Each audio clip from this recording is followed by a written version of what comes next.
Jesus Cristo. Todos tenham uma boa noite e uma ótima oportunidade de compreender o que é que o Senhor espera de cada um de nós nesses 4 dias que vamos aí estar procurando conhecer um pouquinho mais sobre o quesito capacitação ministerial. Então hoje nós vamos, na verdade, o tema central aí é a capacitação ministerial infantil. Vamos ver como é que lida com essa turminha aí, que às vezes o pessoal pensa que é moleza, né? Tranquilo, você lidar com ele, você está falando, aí a pessoa fala, é moleza lidar com esse menino um pouco, ele está lá puxando o cabelo da coleguinha, está pegando a liguinha, está acertando no outro, depois esconde, e a pessoa fica brava, esse menino, não sei o que, filho do não sei o que, fica logo brava, mas não é fácil. Ou então vem com umas perguntas, e eles vêm com umas perguntas assim e eles querem resposta. E aí, como é que vai fazer? E aí tem aquele pregador que fala, então, cala a boca, menino. E aquela voz direta, e aquela só ministrando o tempo todo, não dá espaço. Meu amigo, nenhum deles vai prestar atenção para você. Se você não gosta, se você tem muita vergonha de sentar no chão, de fazer a cara do personagem que você está falando, se você não fizer isso aí, já era, você vai perder o fio da meada. Porque quando ele vai lá e liga o botãozinho da televisão, quem está lá do outro lado faz isso. Por isso que ele fica lá, fica babando. Menino, vem comer. Agora não, eu estou aqui. E você olha assim, por que esse menino tem que ele não vem logo? Não, porque existe uma forma lá que eles trabalham com essa criança que prende a atenção deles. E nós precisamos saber que técnica é essa, o que é que eles fazem, né? Como é que eles lidam com essa questão aí. Então, olha só, temos aqui um texto, para nós iniciarmos, lá de Romanos 12, versículos 6 e 7, dizer o seguinte, depois quando Paulo fala ali de nós somos ali um corpo, né? Então, se eu sou um corpo, não importa que departamento eu pertença, se é o de louvor, se é o infantil, se é senhora, se é senhor, se é jovem, se é adolescente, ele coloca, Paulo vem e junta isso aí tudinho, mostra que nós somos um corpo, e aí depois ele mostra aí a razão, né? De modo que, tendo diferentes dons, segundo a graça que nos é dada, se é profecia, seja ela segundo a medida da fé, se é ministério, seja em ministrar, se é ensinar, olha só, haja dedicação ao ensino. Então, a coisa não é feita de qualquer jeito, né? É o que muitos pensam por aí. Os que pensam que é de qualquer jeito, jamais sentaria em uma sala como esta. Não, isso é besteira, isso é bobagem, aprender. Não precisa não. O importante é, na hora, o Espírito Santo ele te faz lembrar o que você precisa falar. Não vá por aí, não. Porque ele vai fazer você lembrar e não você adivinhar. A função dele é fazer você lembrar. E você só lembra se você lembra, se você viu. Se você não viu, ele vai te adivinhar. Quem faz adivinhar é outro espírito, né? Não é o Espírito Santo. Se a pessoa está adivinhando, quem está à frente é outro espírito. Então vamos lá, gente. Olha só. Doutrinas bíblicas aí para crianças. Então vamos ver a definição de doutrinas e razões para ensiná-las. Qual a definição de cada uma delas? E por que nós devemos ensinar essas doutrinas para as crianças? Quando se fala... Aqui está te atrapalhando? Não, né? Eu estou preocupado com você. O que é doutrina? Alguém sabe dizer o que vem a ser doutrina? Alguém poderia me dizer o que vem a ser isso? Regras de fé também é uma delas. Ensinamentos, tanto é quando você vai ler na...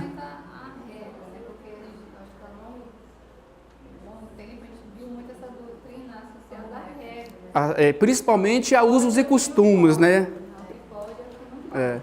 Durante muito tempo a igreja...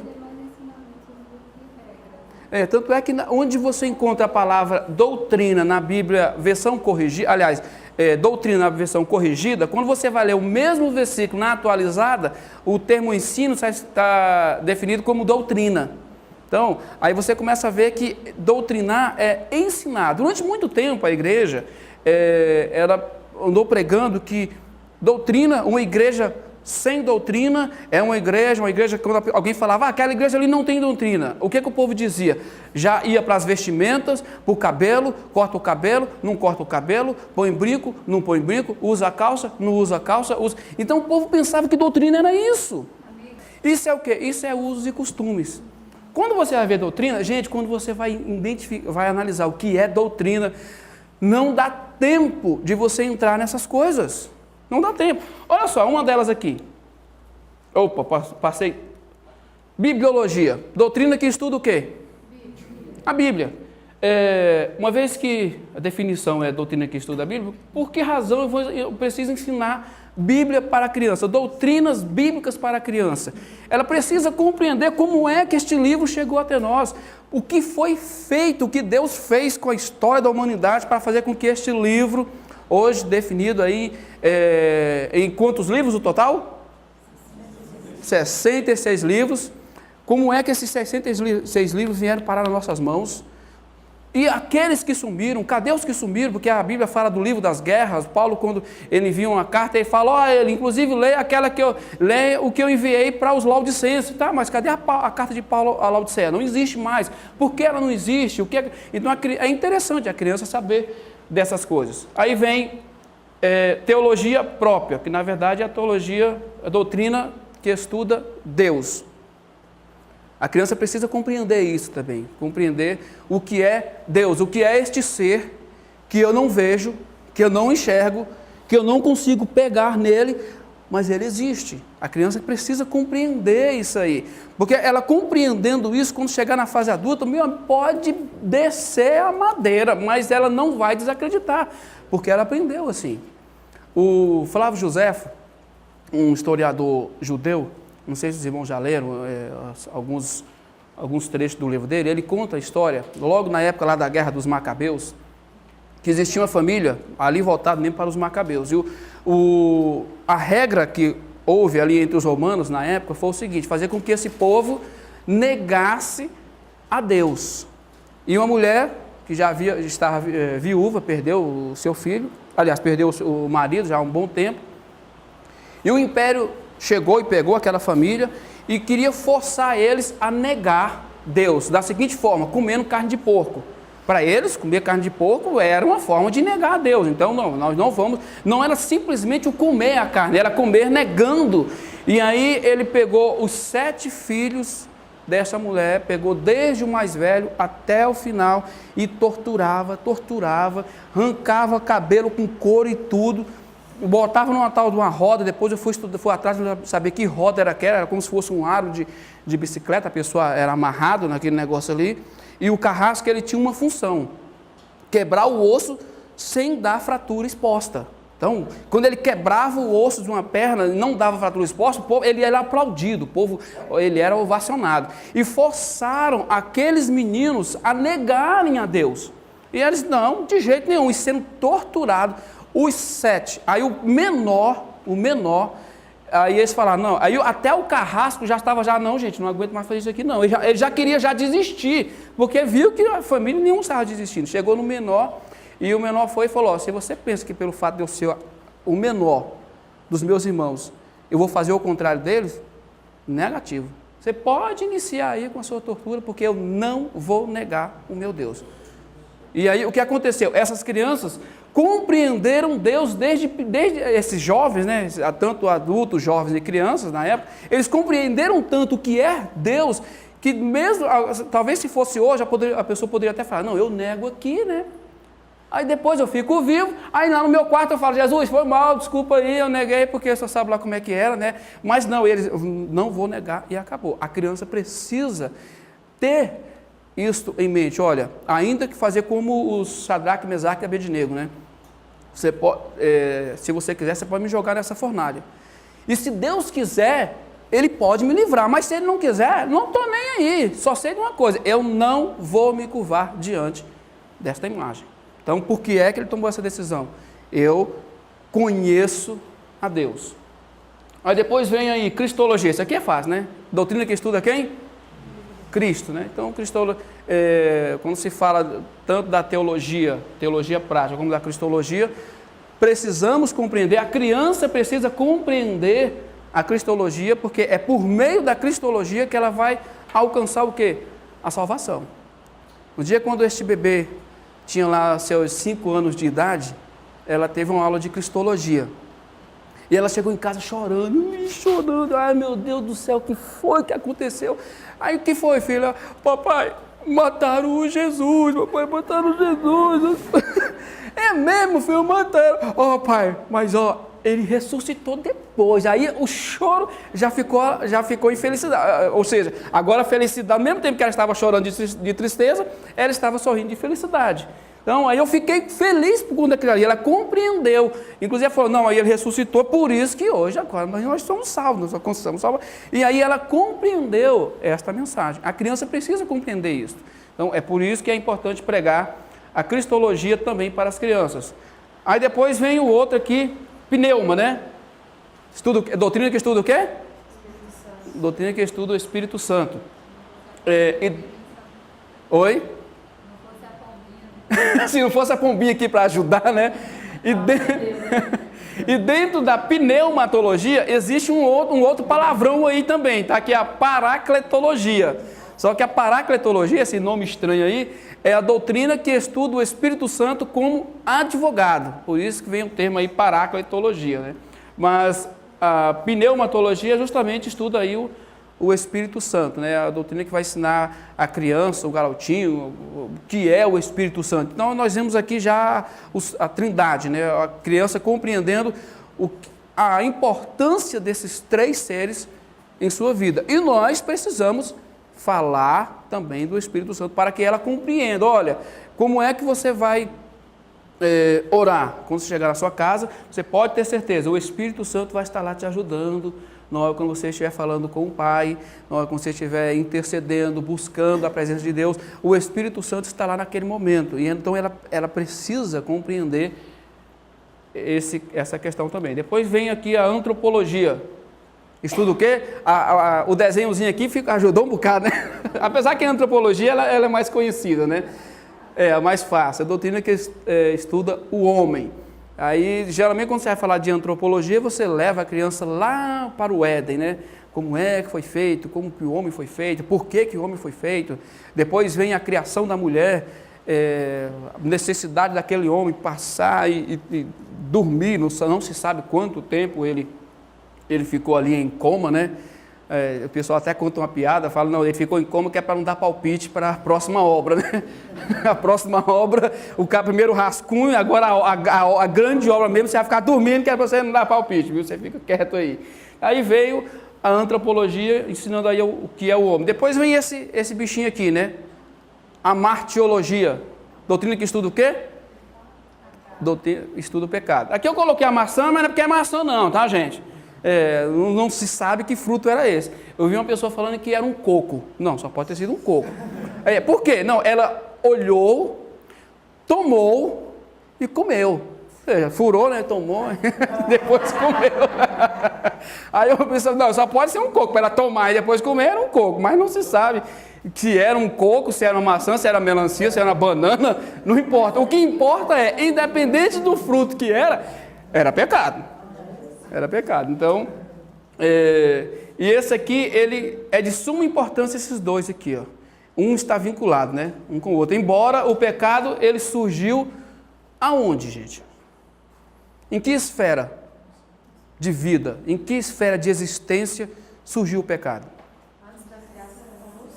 Antes da criação. Ou seja, o pecado surgiu no céu, na região celestial. Porque estava tudo lá, na região espiritual.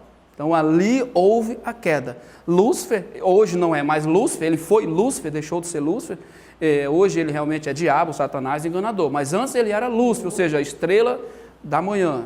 Aí ele perdeu esse quesito e aí decidiu querer ser igual a Deus. Algumas pessoas falam, ele quis ser maior do que Deus. Não, ele não quis ser maior do que Deus. Lúcifer quis ser igual a Deus. Ele queria que o trono dele fosse igual. Mas aí Deus não concordou. Quando você vai lá em Ezequiel 28, principalmente o versículo 14, fala ali que ele levou o seu coração por conta da sua formosura e pelo que Deus o lançou fora. Então, e ele, não é besta nem nada, carregou consigo ali a terça parte ali dos anjos, né? O poder de influência dele é muito grande, não é brincadeira. Soteriologia, doutrina que estuda o quê? Salvação. doutrina que estuda a salvação. Então aqui o homem está perdido, e então a criança precisa compreender essa relação aqui vertical, né? É a cruz em execução, né? O relacionamento homem com homem, depois vem a vertical, né? Cristo tirando o homem do inferno, está próximo a chegar no inferno, no lago de fogo, dá cabo à sua própria vida, vem Cristo e por meio da ministração da sua palavra, da compreensão da sua palavra, por meio de quem? Nós. Às vezes a gente fala o seguinte, Deus podia aparecer logo de uma vez. Quando você vê esse mundo aí cheio de pecado, pecados que Deus odeia, abomina, sendo legalizado, você fala, Jesus do céu, vem logo. Ou então, às vezes a gente fala, podia logo sair uma voz assim do céu, e Deus falando logo, não gosto disso, abomino isso, podia, mas não é assim. Algumas vezes na Bíblia você viu isso ocorrendo, mas pouquíssimas vezes. Uma lá no Monte Sinai, quando ele vai lá e pronuncia os 10 mandamentos, lá em Êxodo 20, o próprio Deus ministrando. Aí um pouco veio lá quando o Belsazar, ele pegou os utensílios lá que o pai dele havia saqueado do templo, né, o pai Nabucodonosor, e aí ele vai ter uma grande ideia, vamos fazer uma coisa, vamos fazer uma festa, orgia, bagunça, bebevio, mas é o seguinte, eu quero encher a cara com os copos lá do templo dos judeus que o meu papai pegou, traga aqueles copos aqui. Aí eles vão lá, pegam, quando eles começam a beber, quando eles começam aquela farra, o que acontece, gente? Uma mão aparece lá no alto, escreve Mene, Mene, Tekel e Parsi, né?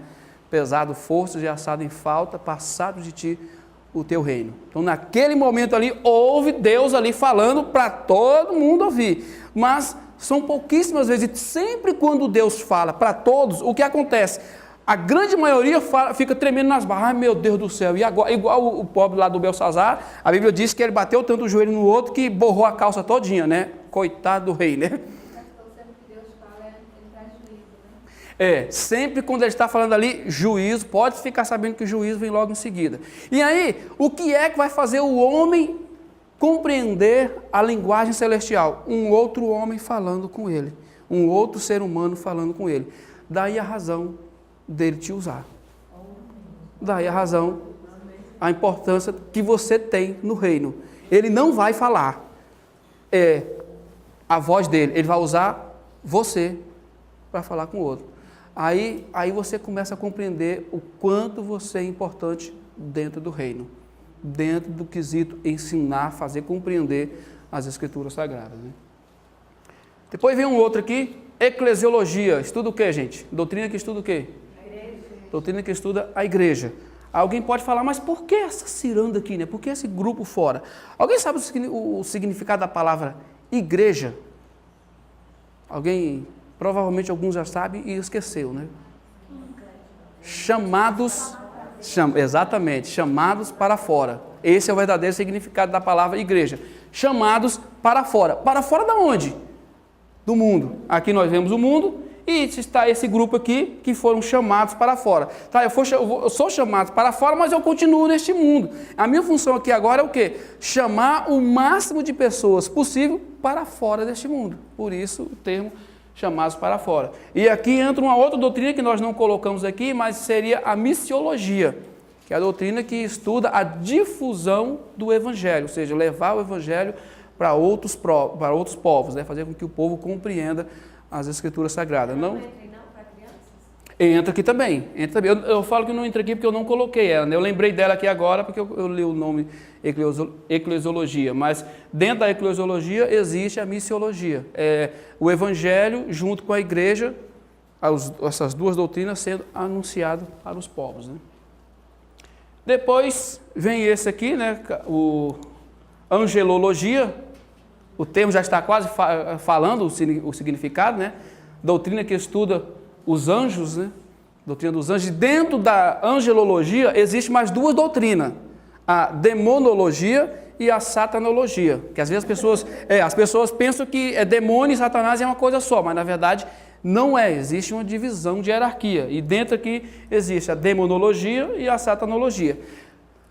Demonologia e satanologia são duas doutrinas que não é muito bom você falar para as crianças pequenininhas, porque elas não vão compreender muito rápido esse negócio aí. Então fala de anjos. Aí a pessoa fala, irmão, quando é que começa a se falar de demônio, de Satanás para as crianças? Quando elas perguntarem.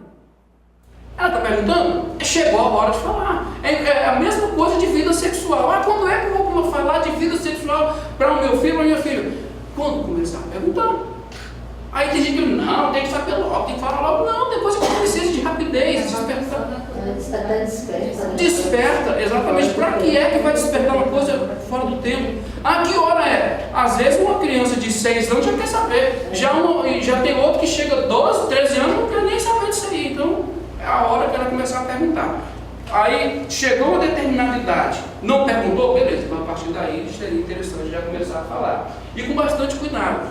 Falar sem deixar o terror tomar de conta da criança. Deixa eu ver se ele está ali, né? Deixa eu ver se ele está aqui. E não é assim, tem que mostrar realmente a força dele e as suas limitações diante de Deus e diante da fé que essa criança tem em Deus. Realmente, ele é muito forte, ele faz isso, mas por conta da tua fé que você tem em Deus, a força dele é eliminada sobre você. Uma criança precisa conviver essas coisas. Aí depois vem a que mais gera controvérsias, né? No meio da igreja, que é a escatologia, né?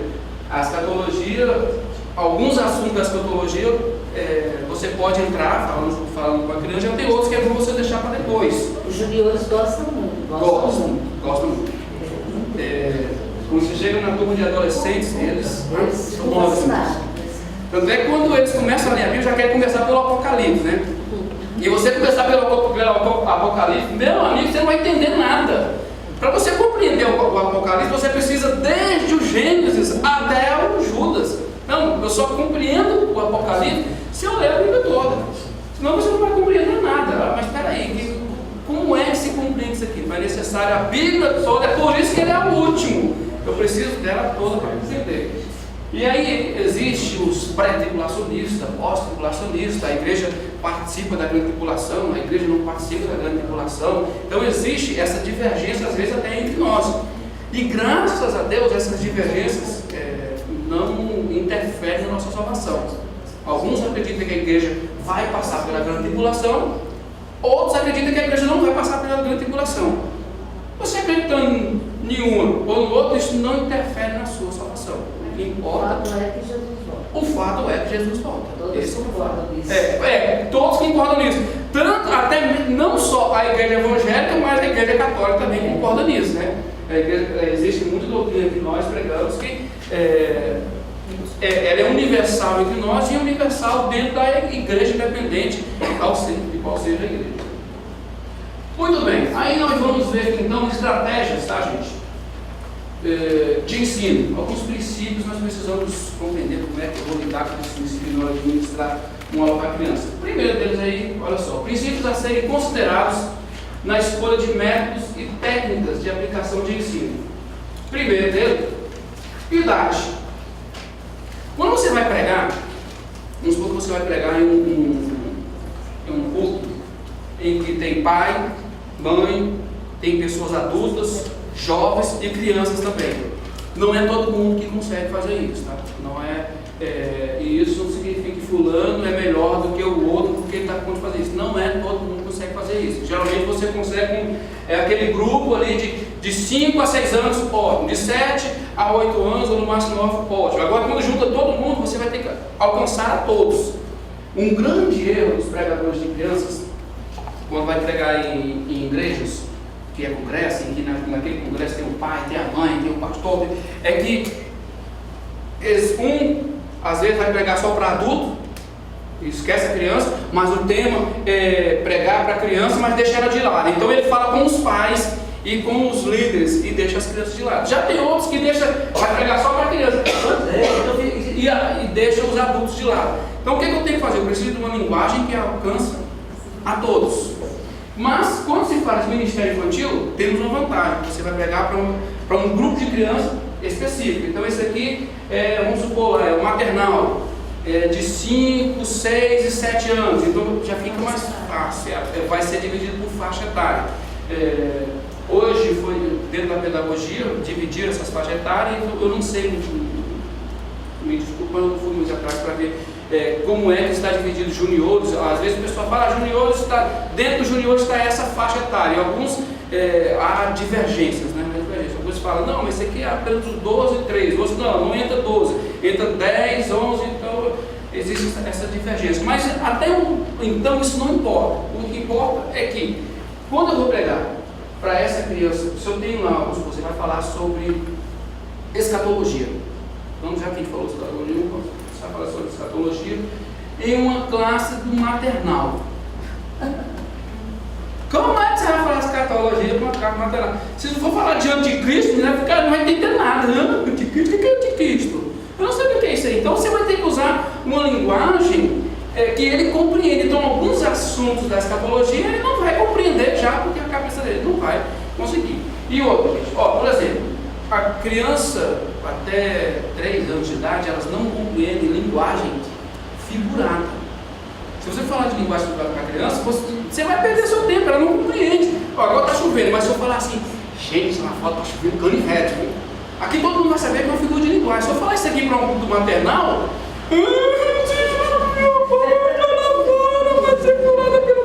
se ela souber o que é a canivete, ela vai pensar que o canivete vai furar a mãe dela. Porque ela não sabe separar isso aí. Se você falar canivete, canivete é canivete.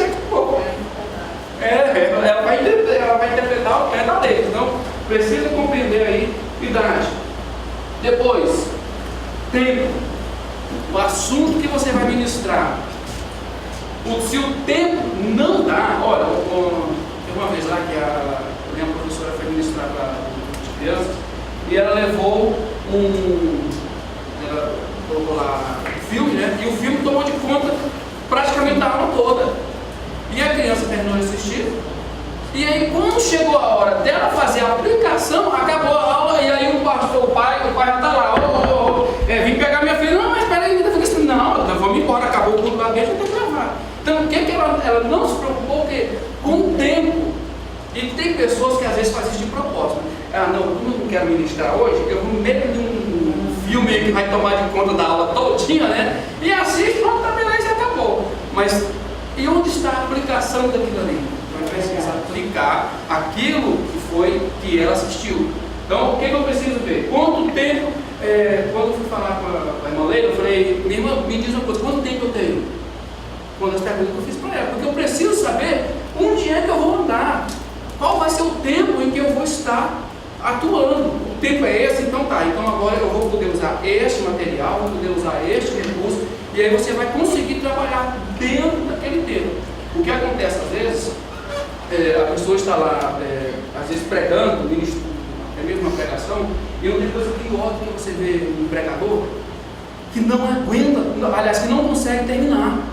Tem pregador que não consegue, você vê assim, o assunto dele já acabou. E ele fica lá, e ele fica tentando encontrar um ponto para pregar. Como é que eu vou terminar? Onde é que eu vou entrar na minha conclusão? E aí você fala, meu Deus do céu, eu quero ir embora, Jesus, tudo certo. E tem pregador que não consegue. Dentro do setor infantil, a mesma coisa, ele não consegue. E aí o que acontece? O menino começa a tirar o sapato, jogando o outro, dá estilingada nos meninos, puxa o cabelo da menina na frente, porque o professor está perdido, ele não se ligou nisso aqui, tem que se ligar, tem que ter, principalmente quando eu vou falar de doutrina. O assunto que eu vou abordar dentro da doutrina, ele é o quê? Ele é extenso demais, então eu vou ter que diminuir o foco, tem que ser bem objetivo, senão realmente não vai dar tempo. Depois vem aqui, conteúdo. Vamos supor que a sua aula vai ser isso aqui. Parafuso. Se vocês não estivessem olhando para esse parafuso aqui agora, eu falasse, parafuso, imagine que você está com os olhos vendados. E eu vou falar para você o seguinte, gente, eu tenho um parafuso na minha mão. E preciso apertar esse parafuso. Que ferramenta eu vou usar? Qual seria a resposta unânime da maioria? Chave de fenda. Chave de fenda. A maioria seria esse bichinho aqui, ó. Chave de fenda. Vai dar certo? Não vai dar certo. É um parafuso também. Ó, meu assunto é parafuso. Aí eu vou vir com a chave de fenda. Não Que tipo de ferramenta eu vou ter que usar aqui? Uma chave de boca. Então, é parafuso. O assunto, ele é parafuso. Mas nem todos os parafusos se apertam com chave de fenda. Nem todos os parafusos se apertam com chave de boca. E ainda que seja uma chave de boca, que tamanho é esse troço aí? A chave 13, a 17, a 13, a 14. E ainda tem a tal da chave L. Então, se você for observar, o assunto até pode ser parafuso. Mas o método que eu vou utilizar para apertar esse parafuso não é o mesmo para qualquer tipo de parafuso. Quando a gente traz isso aqui para a igreja, é a mesma coisa. A pessoa fala, eu quero usar flanelógrafo. Flanelógrafo você não vai usar em tudo quanto é tipo de assunto que a Bíblia fala. Existem alguns assuntos que o flanelógrafo não rola, não vai dar. Existe alguns tipos de assunto que o data show não vai funcionar. Então eu preciso saber que assunto é esse para eu saber que tipo de ferramenta eu vou usar para ministrar. Aí as pessoas, quando não conhecem as ferramentas, e nem têm interesse de conhecer as ferramentas, aí usa só a linha do discurso, né? Ele vai ministrar para criança, discurso. Vai pregar para adulto, discurso. Para jovem. Então, o tempo todo, ele não consegue usar isso aqui. Você fala, irmão, tem um data show lá. Eu não sei como é que é esse negócio, não. Você não sei esse negócio do computador, não tem esse negócio, não. Você precisa compreender. Eu preciso, se eu vou trabalhar nesse setor, se eu preciso atuar nesse setor, eu preciso compreender também que ferramentas eu vou utilizar neste trabalho que eu vou exercer. Aí depois vem isso aqui, ó. Espaço. Não é toda sala que você vai conseguir fazer um meia-lua. Aqui, por exemplo, se consegue. Lá na igreja nós temos um auditório, que esse auditório, as cadeiras são fixas, elas são parafusadas.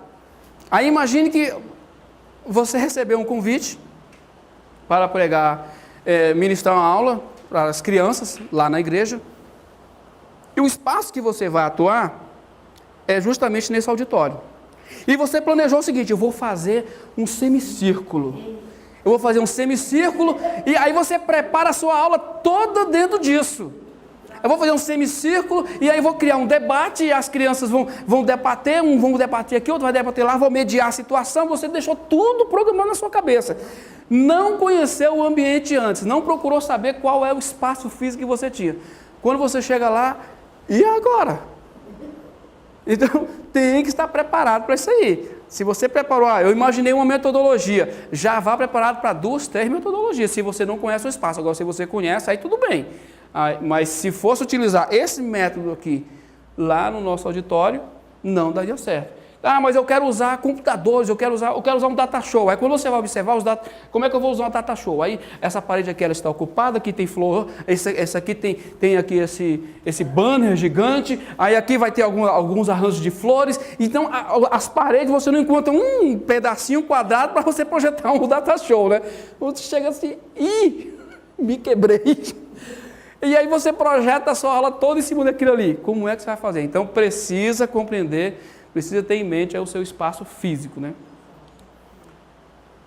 A aula agora em si. Olha só, ao preparar uma aula, a seleção do assunto envolve o seguinte. Primeiro, defina o tema central. Isso aqui é uma coisa que a gente fala muito dentro da homilética.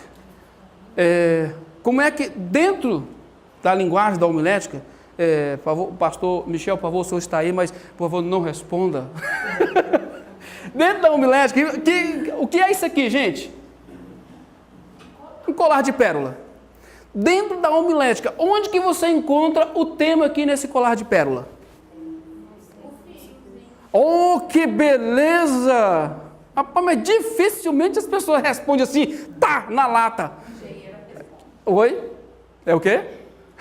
Não, mas é justamente o fio. O tema aqui é justamente o fio.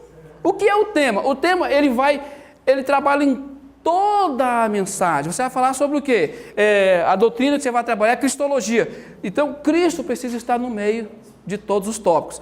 Não, vou falar sobre o Espírito Santo. Então, o Espírito Santo vai ter que estar em todos os tópicos. O que vem a ser essas pérolas aqui? São os tópicos e subtópicos da sua mensagem. Então, quando a pessoa vai preparar uma aula para a criança, você precisa compreender isso aqui. O que é o meu tema, o que são os tópicos, o que são os subtópicos. O que é um tópico? É a divisão do seu tema. É como se você pegasse um tema e quebrasse ele em várias partes.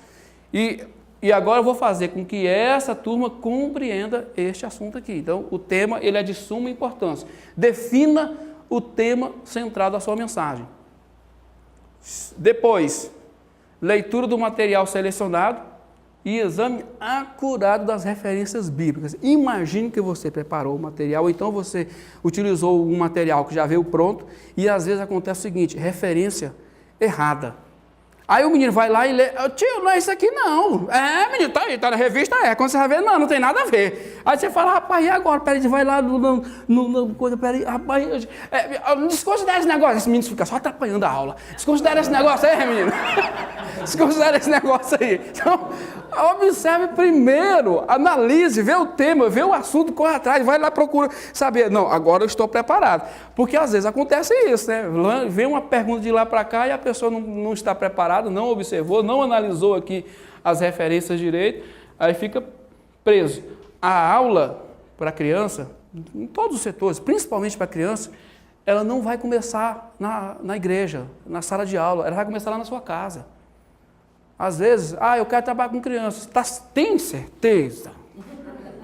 Tu não está doido, não? Tu não andou comendo coisa que não podia comer, não? Porque é complicado você trabalhar com essa área aí. Ó. Primeiro, aí você preparou o assunto está preparado. Se eu vou pregar para um adulto, beleza, o assunto está preparado, o esboço está preparado, a pregação está pronta. Tá, mas não é para crianças. Então você preparou o seu assunto, agora você vai preparar a sua metodologia. Como é que eu vou enfiar esse negocinho aqui dentro da cacholazinha dos meninos? Então, como é que eu vou fazer isso aqui? Então, são duas coisas. É igual você...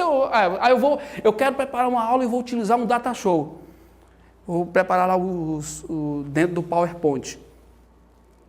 Tudo bem, você pode fazer isso. Mas, primeira coisa, o assunto está pronto. Agora, você vai ter que sentar, mexer no computador. Peraí, como é que eu vou pegar uma figura para representar isso aqui? Eu vou pegar o design e fazer aquele negócio. Aí já vem um segundo trabalho. Tem um segundo trabalho. A aula já está pronta. Agora eu vou ter que transformar essa aula em um visual para fixar mais ainda.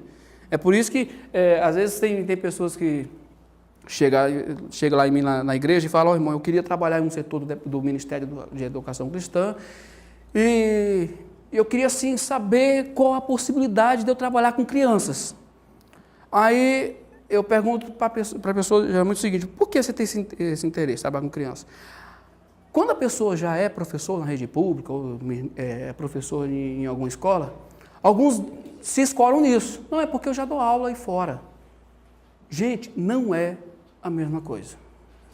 Tem professor secular que dá aula na escola pública, dá aula em escolas particulares, que quando ele chega diante de uma igreja, é outra coisa, não é a mesma coisa, o assunto é diferente, a turma já está de saco cheio com o que o professor ensina a semana toda.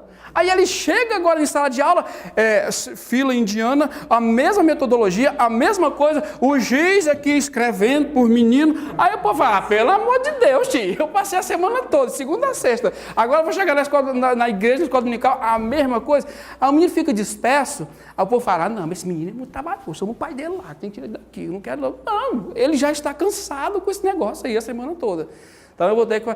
Dificilmente você vai encontrar uma sala de aula, principalmente na rede pública, que o professor está preocupado em fazer isso aqui. Ele está preocupado em ganhar um dinheiro dele, meu amigo. Ele não está preocupado em preparar um slide, tá, para fazer o meu aluno entender por que o Pedro Alves Cabral, não sei o quê. Tá. Não, está nada. Ele quer saber que terminou a aula.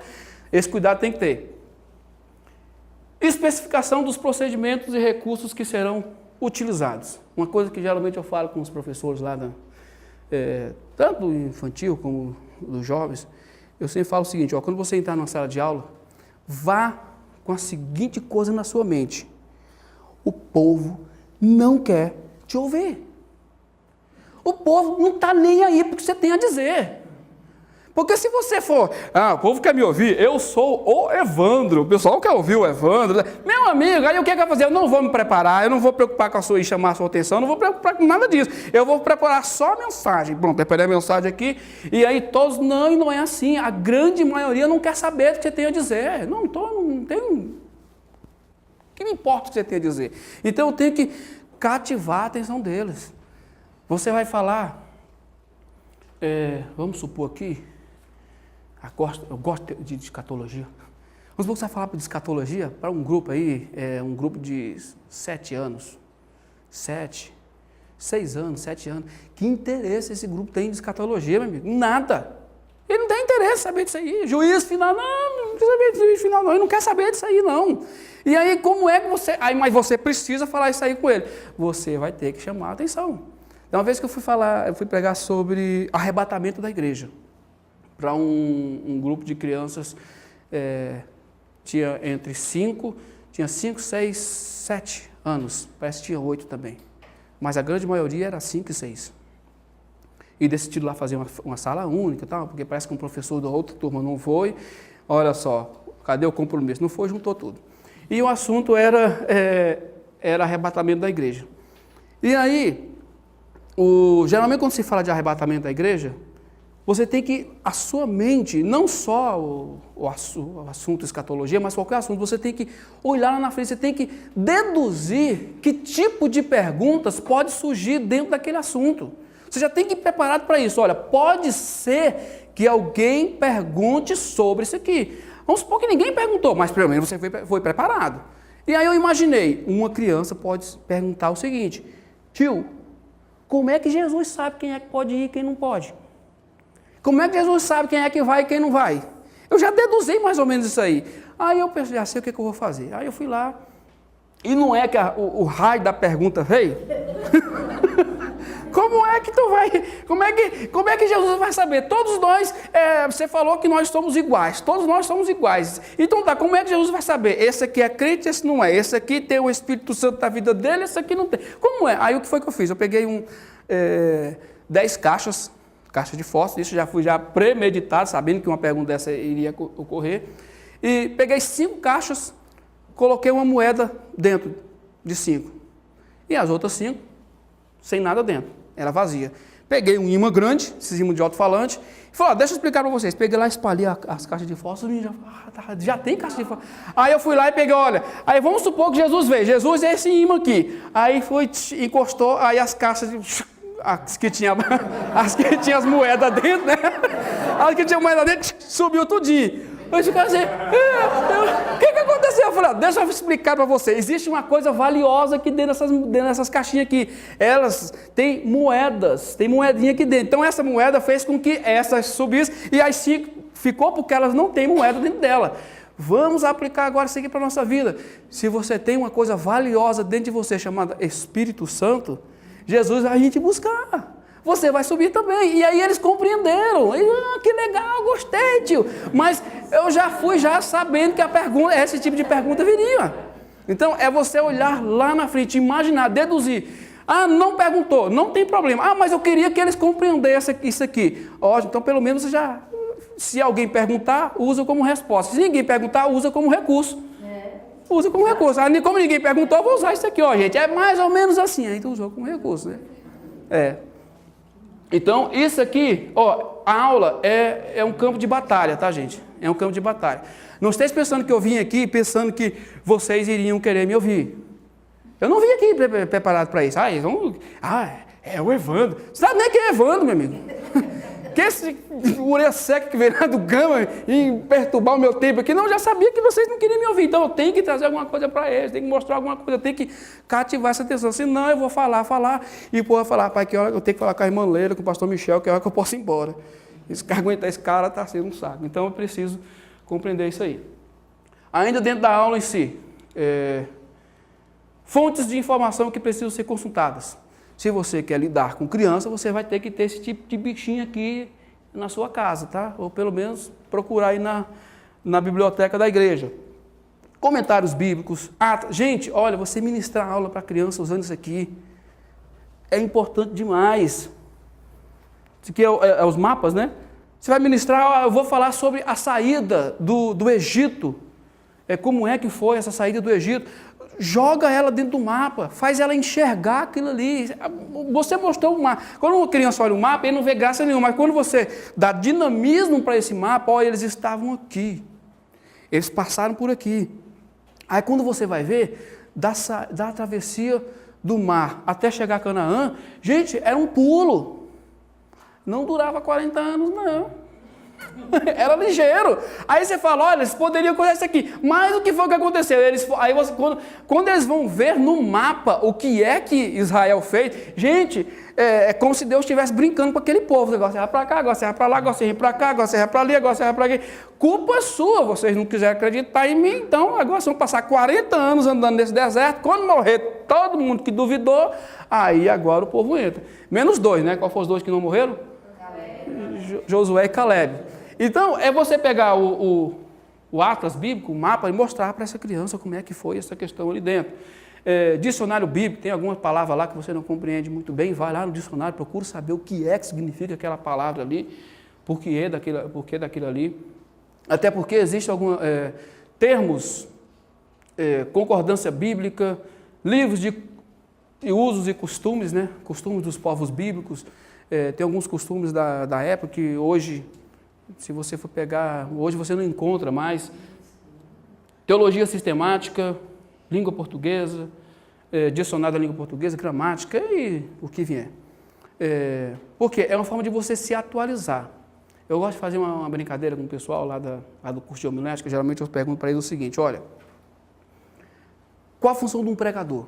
O pregador ele tem a seguinte função, eu vou ter que pegar um texto que tem, no mínimo, 2.000 anos de idade. O texto mais novo da Bíblia tem mais ou menos 2.000 anos de idade. O mais novo, imagina o mais velho. E aí você pegar esse texto de uma época que totalmente diferente da nossa, cultura totalmente diferente, aí você vai trazer isso aqui para os nossos dias. O povo, porque senão, o que acontece? Tem pessoas que vão pregar a Bíblia, conta lá a história de Israel, ou de Esté, de José, sei lá quem for, e deixa o ouvinte lá. E não aplica. Aí o camarada fica lá, depois termina chupando o dedo. Aí, o que eu tenho a ver com isso? E agora? Onde é que eu estou, né? O que é que eu faço agora? Então, eu preciso fazer essa aplicação. Olha, imagina aqui, vou fazer a brincadeira que geralmente eu faço com a turma lá. Você está na década de 50. Vamos entrar numa máquina do tempo. Estamos no ano de 1950. Aí, de repente, você vai passear, né? Carnaval, né? Que beleza, vamos para a praia. Na década de 50, tá? Você vai para a praia na década de 50. Aí, quando você chega lá na praia, aí tem uma placa assim na areia enorme, escrito lá o seguinte, proibido tomar banho de biquíni. Você entende o quê? Década de 50? Não, 50? 50 só quem fala assim, nudismo, não pode não, o que é isso, rapaz? Seria o quê? Você tem que tomar banho vestido. Já viu os biquínis da década de 50? Cor mais linda. Era um pijama, né? Um negócio fechado bem aqui, e a manga comprida, e as pessoas iam lá para a praia, toda feliz da vida. Era um pijamão. Aí, proibido tomar banho de biquíni, você tem que tomar banho vestido. Aí, veio o vento, cobriu aquela placa. Sumiu. Passou-se vários anos. Chegamos aí, agora chegou a tua vez. Aí chegamos em 2014. Aí de repente, em 2014, veio um vendaval, assoprou aquela areia toda e descobriu a placa. Aí a letra é a mesma, o dizer é o mesmo, a frase é a mesma, não mudou nada, foi só a placa que foi coberta. Aí você olha lá e proibido tomar banho de biquíni. E essa praia é o quê? Praia de nudismo. Mas não é para quem tem esse negócio aí não, né, irmão? Então, olha só, gente, a frase é a mesma. O dizer é o mesmo, mas a época mudou o sentido da frase. Não acrescentou vírgula, não acrescentou ponto, não mudou nada. Mas a época mudou a interpretação do texto. Então, eu vou pregar uma doutrina bíblica. Ótimo, então eu preciso saber, primeiramente, o que é que isso significava na época. Eu não posso dar um outro significado hoje. O que é que isso significava na época? Ah, era isso. Ótimo, então vou aplicar isso hoje para os nossos dias. O que acontece hoje é que as pessoas às vezes esquecem isso, ignoram a contemporaneidade do texto e querem já ler aplicando. E não é. Você pega um texto, você lê ele, você interpreta ele, depois você aplica ele. Se você começar aplicando, você corre um risco muito grande de falar besteira.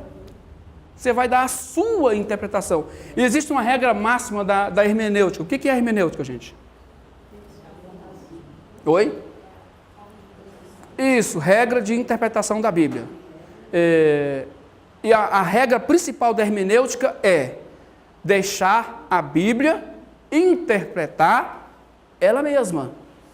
A regra principal da hermenêutica é esta. A Bíblia interpreta a si mesma. Então, a primeira coisa que você tem que fazer é permitir que a Bíblia interprete ela. Se você pegar um texto aí logo interpretando, você vai cometer erros. Então, tem que saber o que é que a Bíblia diz isso acerca dela mesma. Uma outra brincadeirinha que geralmente eu faço lá com o pessoal, deixa eu ver aqui com vocês. Quem era a serpente que enganou a Eva? Na verdade enganou a Eva, né? Quem era a serpente? Quem era aquela serpente?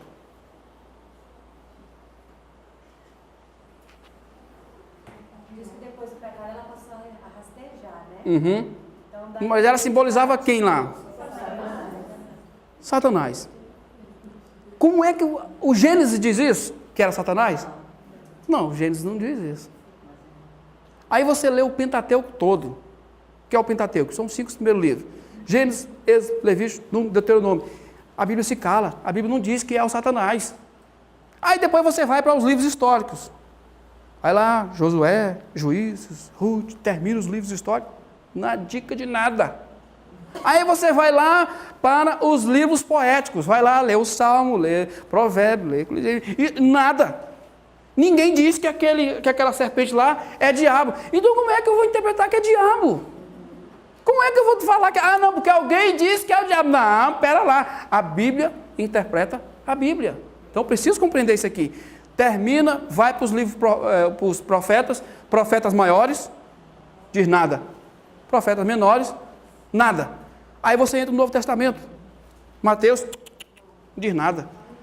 Aí vem lá, Mateus, Marcos, Lucas, João, Atos, Romanos, Coríntios, 2 Coríntios. Você passa pela Bíblia todo dia, nada. Aí você entra lá em Apocalipse, capítulo 1, capítulo 2, capítulo 3, nada, nada.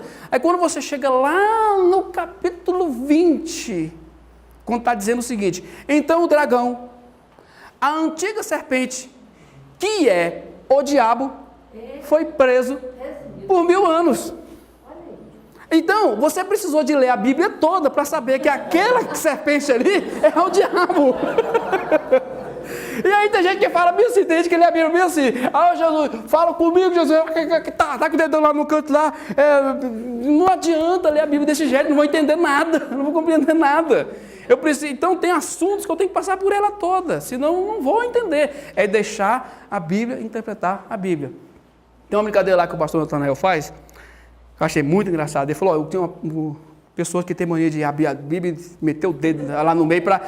Jesus, fala comigo. Aí ele vai pegar o ônibus. Jesus, deixa eu ver o que Jesus tem a dizer, se eu pego esse ônibus ou não. Meu Deus, quem acorda, né? Aí o camarada foi lá e falou: eu estou desgostoso da minha vida, eu não quero mais viver, não, vou me matar. Eu vou me matar. Não, mas isso não é uma coisa não é de Deus, não. Já sei o que eu vou fazer. Aí a pessoa quer desistir, né, de se matar, né? Aí eu vou ver o que Deus tem a dizer sobre isso. Aí vai lá e sacolece a Bíblia para um lado, para o outro, abre lá no canto lá e mete o dedão lá. Aí lê. Então Judas pegou uma corda e foi se enforcar. Agora eu me quebrei. Meu Deus do céu. Aí tem gente que lê, aí fala assim: não é Deus, não. Eu acho que não é isso, não. Eu errei. Eu vou de novo. Aí, peraí. Aí, bate o dedo lá. Agora vai tu e faz o mesmo. Jesus. Eu vou, né, Jesus? Não, peraí, eu vou de novo, Aí outro trecho lá, versículo isolado. o que tem de fazer, faz depressa.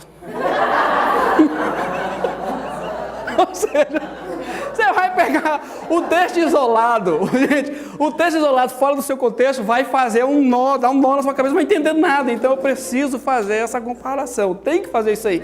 Senão o que vai acontecer? Agora imagine, a pessoa não gosta de ler Bíblia, por isso que é uma coisa que geralmente eu falo, lá na ficha lá de inscrição, para professor de criança, existe lá umas perguntas, como é que é o seu nome, o que você faz, o que você gosta, tal. E uma das perguntas é, você já leu a Bíblia toda? Sim ou não? Tem dessa de, a coluna do MEI? Não tem, é sim ou não? Não, porque não é mentir, né? Se você não leu ela toda, ou pelo menos já está lendo, você não pode trabalhar com criança. Me desculpe, foi mal, obrigado pela intenção. Você vai começar a ler ela agora? Vou. Diante de Deus? Então vamos pensar aqui no caso, né? Então vamos pensar no caso. Agora, se a pessoa não quer, gente, se você não quer ler a Bíblia, se você não vai conhecer o livro, a matéria que você vai ministrar, aí você vai pregar o quê? Vai falar do quê? É aí onde surge a maior parte das heresias. E olha, uma coisa é você contar heresia para um adulto. O adulto vai falar, seu mentiroso, sem vergonha, safado, que a Bíblia não diz isso aqui, rapaz. A outra coisa é você dizer isso para uma criança. Ela vai pensar que é verdade, ela não tem capacidade de comparar. Peraí, realmente isso aqui é assim? Não, ela não vai comparar. Já o adulto não, rapaz, esse profeta aí está com problema. A criança não, a criança vai engolir tudo.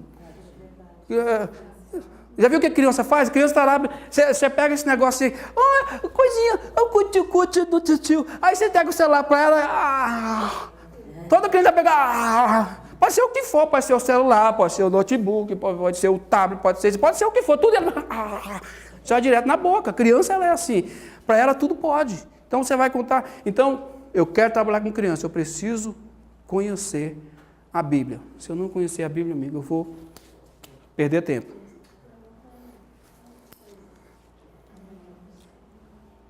Vamos aqui. Técnicas aqui de narração. Vamos lá para dentro dessas técnicas de narração. Primeira definição aí de narração, né? O que é narração? É contar por meio da escrita, né? Fala ou imagens, casos, fatos e situações seguindo o quê? Uma sequência lógico-temporal. Principalmente se é criança, eu tenho que seguir essa sequência lógico-temporal. Eu tenho que deixar ela dentro da época. Ela precisa compreender, se situar em que época isso aqui aconteceu e venho traçando o argumento, o fato até ela compreender aquilo ali. Aí depois vem, mostrar a verdade em ação, é aquilo que eu havia dito anteriormente. Você vai lá, entrega a história e deixa a pessoa lá ver navios, né? E não mostrou o lado prático disso. A Bíblia, ela é prática do início ao fim. Quando eu ler um texto, independente de qual seja ele, eu tenho que extrair a verdade prática daquilo ali. Como é que eu vou conseguir colocar isso aqui em ação? A Bíblia, ela é isso. A Bíblia é a vida cristã em ação. Você pegou o texto, interpretou o texto, agora eu vou mostrar para ela. Como é que você vai colocar isso aqui em ação? Como é que você vai fazer como Samuel? Como é que você vai fazer como o Davi? Então, olha só. Quando você chegar aqui no clímax da mensagem, você precisa aqui terminar rapidamente. O que é clímax? É o ápice, né? Aí vamos só, aí olha só, esse aqui é o auge. Gol! A gente pula e tal. O clímax da história é mais ou menos isso aqui. É mais ou menos isso aqui. É quando a criança vai chegar lá, que legal. Então, sabe, algumas igrejas, é o momento que algumas igrejas falam, glória, aleluia, outras já ficam batendo palma, porque é o clímax da mensagem, chegou o ponto, é o auge, é como se fosse realmente isso aqui, né? É o gol no Maracanã. Não. Então, o clímax da história é como se fosse isso aqui. Depois, o narrador deve ter uma boa apresentação pessoal, levar o ouvinte para dentro da história. Você tem que fazer isso aqui. Se a criança, se a pessoa que está vendo você contar essa história, ele não entrar lá dentro da história com você, ele vai ficar voando, vai ficar sem perceber. Então você precisa levar a criança. Então, quando o Jonas foi lá, olhou para um lado, olhou para o outro, não achou ninguém. Aí ele foi lá, entrou lá no barco, foi lá no cantinho, ficou escondidinho, lá escondido, para ninguém achar ele. Gente, menino, a essa altura do campeonato, está se acabando de rir. Cadê o tio? Cadê o tio? Cadê o tio? Onde é que o tio tá? Onde é que o tio tá? Então, ele precisa disso, ele precisa. Aí foi lá, ele sentou e vai contar a história do Davi, o momento da queda do gigante, você vai ter que deitar no chão. Ah, não, mas minha roupa está muito boazinha. Não, mas o menino quer ver você deitando no chão, não importa você estar de terno e gravata, você veio de terno e gravata porque você quis. Então, tem que levar a criança lá dentro, tem que levar o seu ouvinte, o seu público lá para ele ter que sentir o que é que você está falando. Ah, não tem água nenhuma aqui, mas eu tenho que... Para mim é como se eu estivesse dentro dessa água.